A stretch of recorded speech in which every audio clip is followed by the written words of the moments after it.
During my 14-hour flight from the United States to the Philippines, I didn't expect that I'm gonna lead a medical rescue team halfway into our flight. It was a close call for this passenger, and her name is Evelyn. She was this close to a fatal event, and I'll tell you what happened.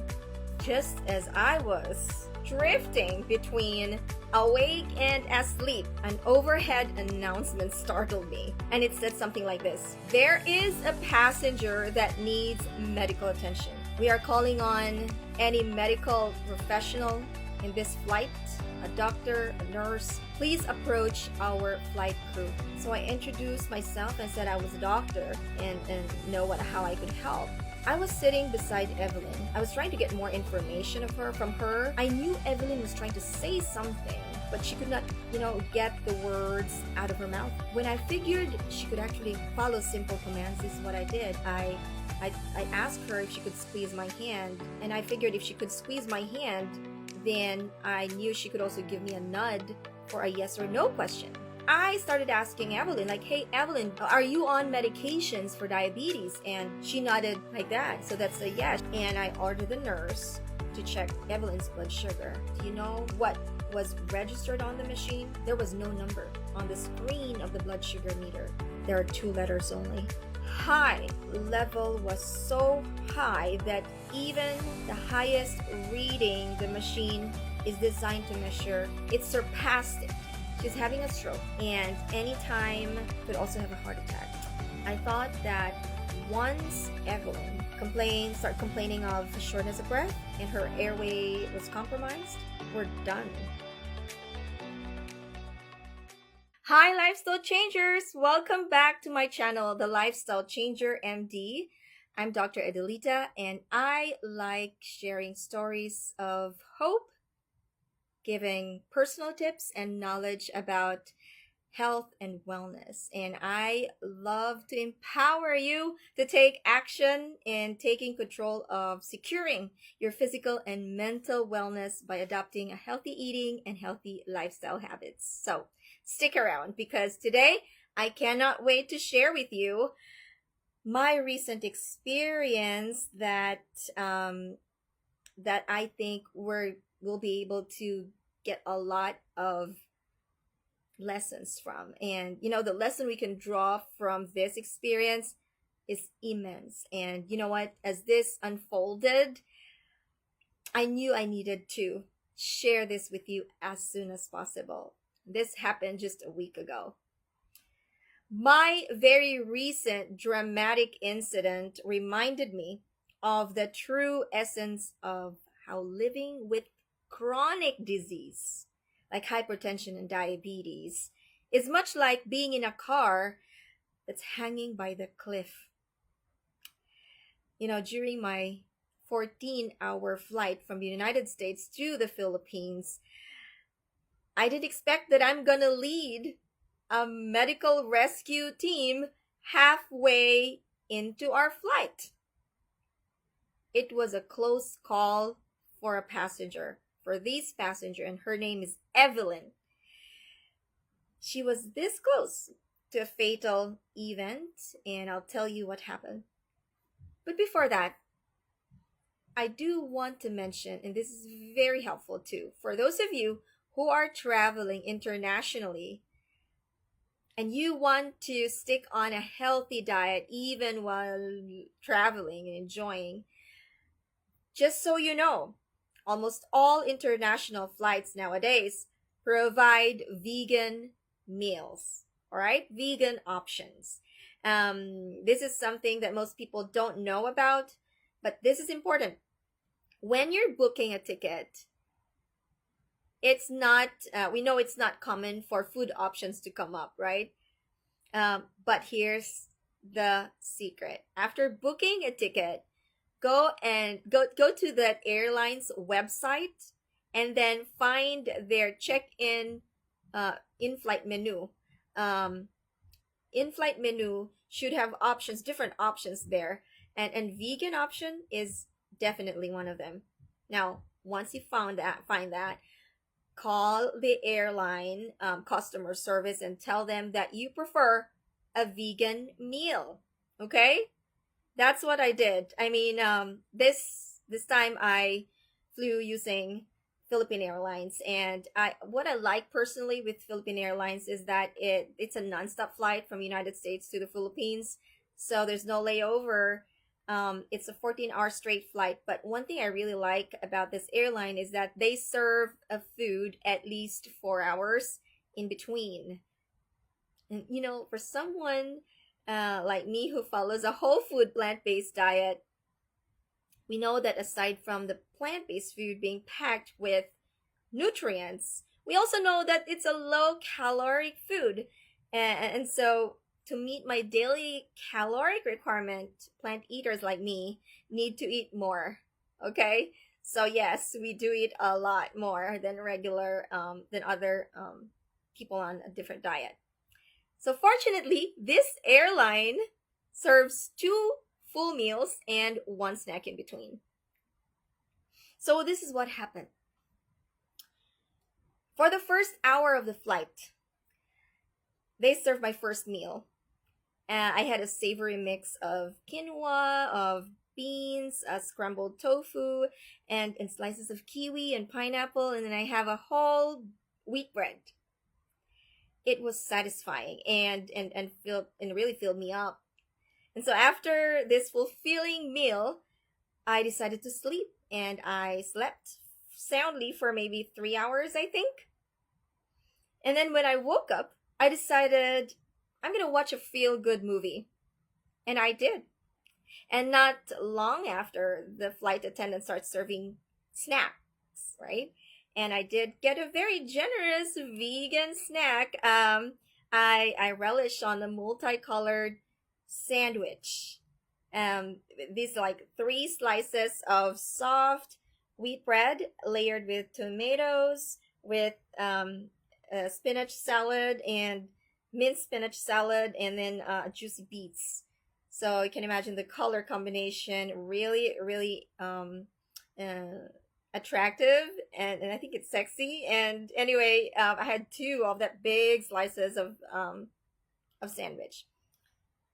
Now after that, I decided, I want to get more sleep, and so I put on my blindfold, which is provided by the airline, and which is cool, right? And try to go to sleep. Now, just as I was drifting between awake and asleep, you know what happened? An overhead announcement startled me. And it said something like this: there is a passenger that needs medical attention.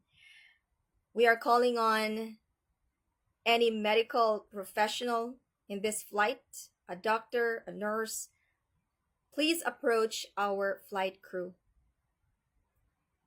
You know, you know how that feels when you are midway between awake and falling asleep. And sometimes you are unsure what you're hearing. Is it true? Is it real? Or are you just dreaming? I mean, that's where I was at. But that overhead call reminded me of my hospital on-call days. You see, you can ask any medical professional, especially doctors. Part of our training is that mastering of that skill to be sleeping 50-50. 50 half awake and 50, half asleep.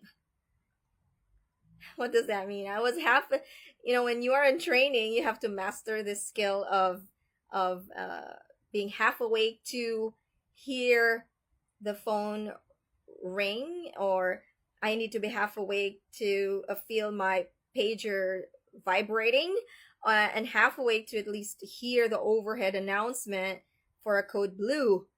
There's a code, meaning somebody needs to be resuscitated somewhere in the hospital. When there is a code, you better be sure to show your face in that code and run as fast as you can and try to be there sooner than your supervising doctor or mentor. And even though you don't know sometimes what to do, you need to be there. Just be there. Just be present. Because when your mentor notices that you're not around or you're late, you better have a good explanation why, because merely saying that you did not hear the call is completely unacceptable. So anyway, that's a side story of the call. But so when I heard that announcement overhead, I took off my blindfold and look around, and I saw this group of people, maybe three or four, kind of surrounding a passenger, and so I went there, and true enough, that's Evelyn. That's the passenger that called for help. So I introduced myself and said I was a doctor and know what how I could help. There's already two nurses who arrived sooner than me, and one works in home care, and the other one is also a nurse that works in admin. But this one nurse told me that Evelyn, she noticed that Evelyn was cold and clammy, and she also learned that she's diabetic. Evelyn managed to press the call attendant button, but could not really coherently express what was happening to her. Um, the, the the saddest thing is that she's alone. She's a lone traveler, so we really could not get any other information but from her. And at that time, Evelyn was awake. Evelyn could follow simple commands, but she really appeared so disoriented, and all she could say that comes out of her mouth is I. It's a stutter and only one letter. I. That's all she could say.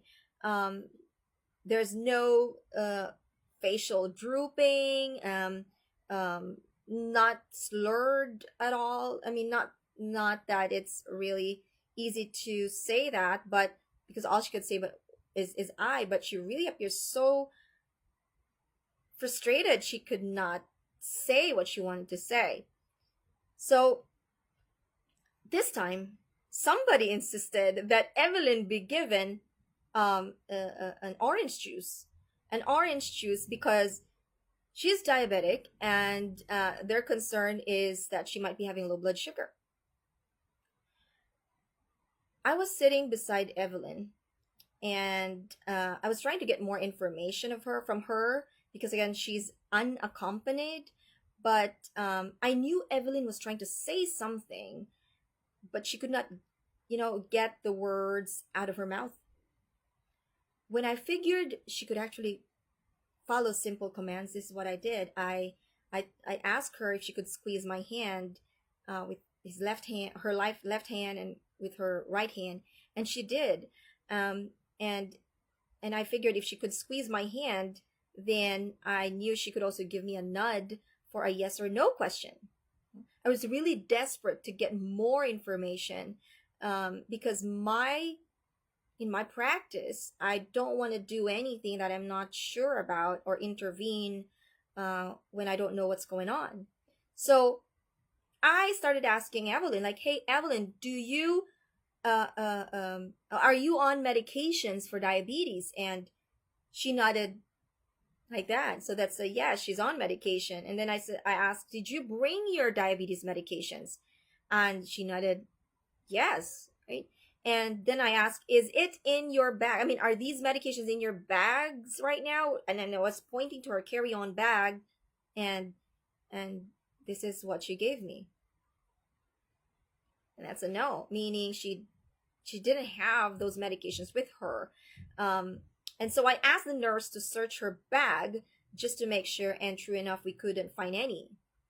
So that's a confirmation.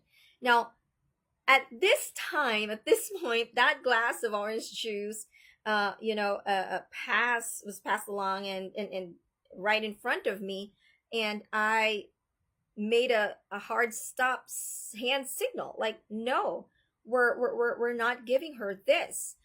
Um, and this is what's going on in my mind. I thought if she if she was diabetic and had eaten all the meals served, to her on the plane and she did not have the medications with her, that meant that she had not taken her meds, right?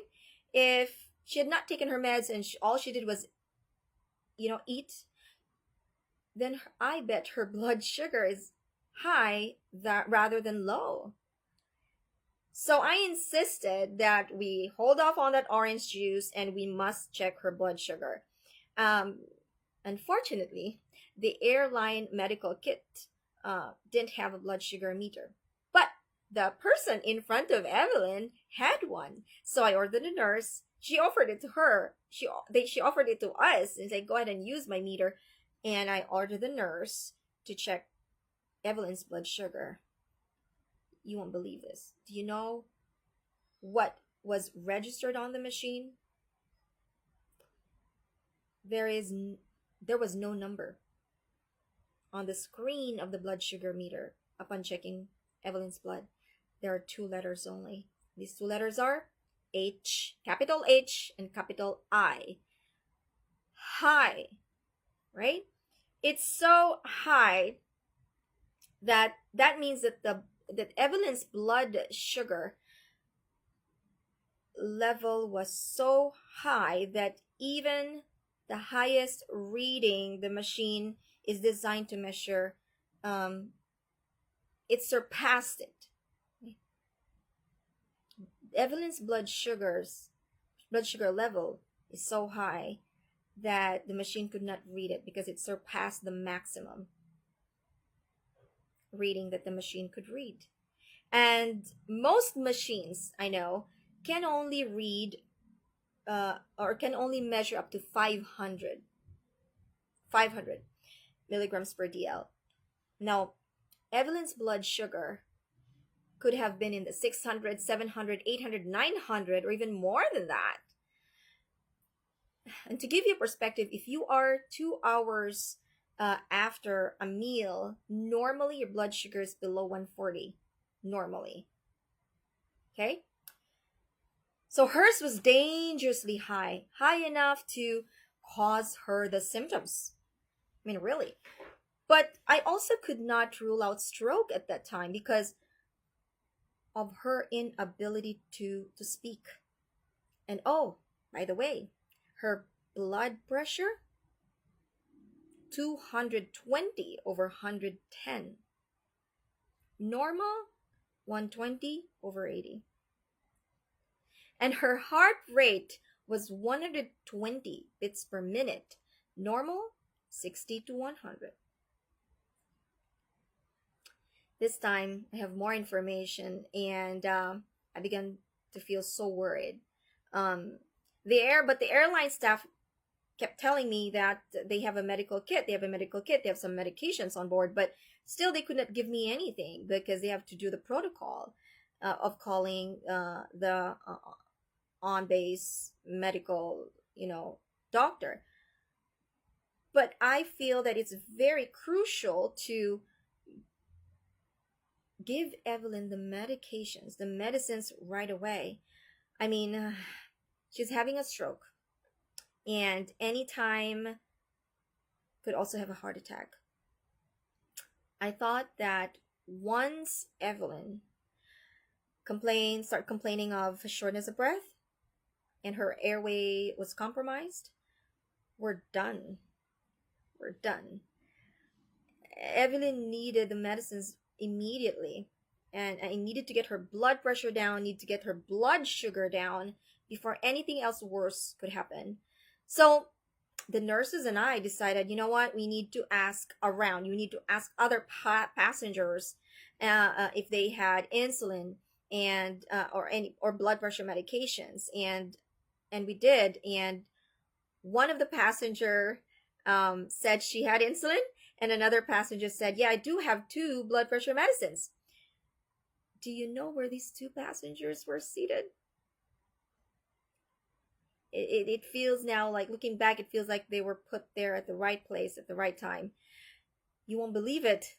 They were seated, these 2 people who offer the medicines, they were seated. One was in front of Evelyn and the other one was behind Evelyn. That was I thought it was just so um timely, and that really greatly helped us to act faster, because it speeded up our time to administer the medicines. We don't have to go to the other, area of the plane or pod and group of passengers and ask around. So I ordered to give Evelyn a dose of that insulin. And then we started an IV line and started an IV fluids. Fluids is very important when you're having that kind of crisis. And unfortunately, Evelyn could still swallow safely. And so we gave her those two blood pressure meds, and then we monitored her blood pressure and blood sugar every 15 minutes, recorded them. And finally, we got a number for blood sugar, which was 447. That was still high, but at least we now have a number to go by, right? And at that time, then I ordered another dose of insulin, and within the next 3 hours continued to monitor her blood sugar. It slowly and gradually came down to the 300s, 200s, and then finally the last number I got was 191. And then her blood pressure dropped gradually and stabilized at 145/90. Evelyn started talking coherently, responding to our questions, smiling, even laughing. And at this time, I asked her what she was trying to say to us earlier, when all we could hear was just I. And she said she was actually trying to tell us that I almost fell in the restroom. And that's when she pressed the call help button. She almost fainted inside the restroom, but at least, was strong enough to press that button. And that's when she was helped by the flight crew back to her seat, which was close to the restroom. And then they called for help.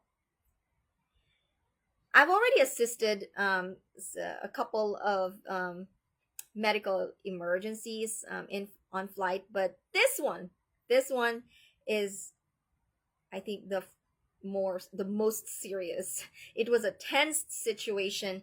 I mean, who wouldn't feel like that? A blood pressure of 220/110, a blood sugar so high the machine could no longer read it, and a person appearing to have a stroke right in front of you in a plane that is tens of thousands of feet high above the ground with limited medical resources. However, the teamwork between the flight crew and the passengers, those nurses, are remarkable. Very remarkable. We managed to stabilize Evelyn until we landed. And that's when the on the ground medical team received her, and she was brought to the hospital for further evaluation. When Evelyn symptomatically recovered, I learned that Evelyn was on insulin twice a day, and then two other diabetes oral medications. She stopped the insulin. Take note, she stopped the insulin 1 month ago, and all the other medications too, because she said her blood sugar has been okay. According to her, she stopped her medicines without the doctor's advice, and left all her meds, all her meds in the check-in luggage. I'm sharing this experience because there are many, many lessons we can draw from this. We can learn from it. And I tell you, this is something, that we could prevent a fatal event. And that means life and death situation. So Lesson number one in this incident: if you are on medications, especially for blood pressure or blood sugar, it is not safe at all to discontinue your medications at any time without a doctor's advice and supervision. That's non-negotiable. Okay? Do not stop your medicines. I mean, you've got to work closely with a doctor. If you have concerns of having running low, you've got to talk about it with your doctor. Second lesson: medication should be accessible to you wherever you are. Wherever you are is the keyword. Okay? Therefore, they must be in your hand carry bag. Okay? Imagine if nobody had brought insulin with that level of blood sugar. Insulin is the ideal medication to be administered. Oral diabetes pills will take hours to effect. And